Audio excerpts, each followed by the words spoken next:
Hi, welcome back to the channel. Today I'm going to show you what I do for my spring prep.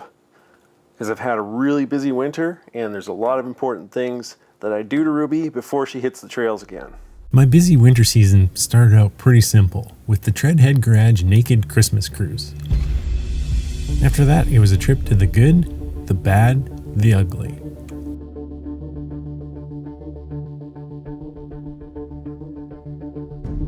The warm temperatures made this trail, that is usually quite simple, a challenging trip to say the least.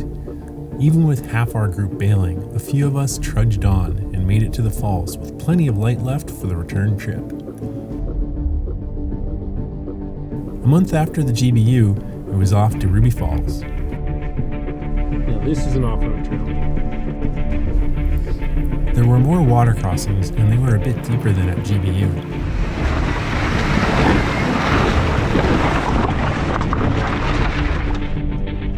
Between the conditions and the size of the group, our progress was slow. Too slow to make it all the way to the falls, in fact.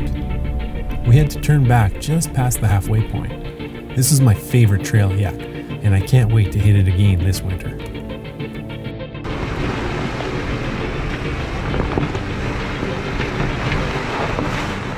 This winter season ending trail was a great test for Ruby, and I knew there would be some preventative maintenance required in the spring.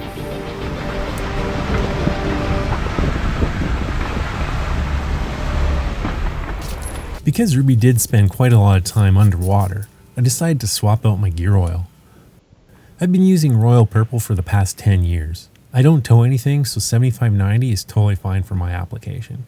Whichever oil you do go with, make sure it has the limited slip additive. I tend to do this more often than I know I need to, but it's just a $50 investment and I'm totally fine with doing that each spring.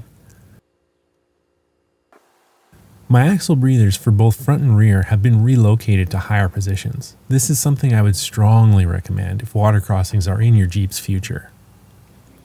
The ARB diff covers have an integrated magnet which will have a blob like this at the end. This is normal, as long as there aren't chunks of metal inside it, so be sure to check it. Given the limited space, refilling can be a bit annoying.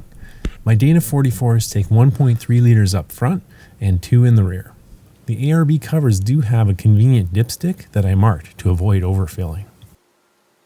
Next up, I'm going to walk you through what I do on my suspension. I popped off the wheels and put Ruby up on axle stands. I did this only for the purposes of this video. I compiled a list of all the torque specs for everything from the suspension arms to the banjo bolts. These are all over the internet, so be sure to download one.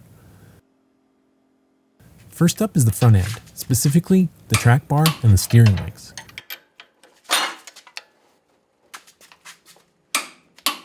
Obviously, this is a bit easier when the tires are installed and the Jeep is on the ground.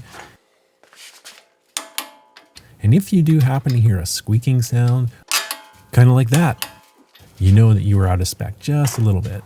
And don't forget about your steering stabilizer, because you don't want it to come disconnected after a trip to, say, oh, I don't know, GBU. The last item you'll want to take a look at on your steering system is the pitman arm, both on the steering box side and on the rod side. They're a little tough to get at, so I tend to cheat on this one and I just mark it with a pen. Right or wrong, that's what I do. On to the control arms, both front and rear.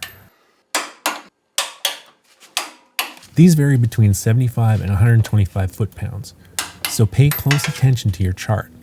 Last up is the lower shocks and sway bar mounts. And now it's on to the grease nipples. There's not too many, but there's a few that are often overlooked. On my Jeep, the obvious ones are the rod ends. The ones I often forget about are the lower ball joints.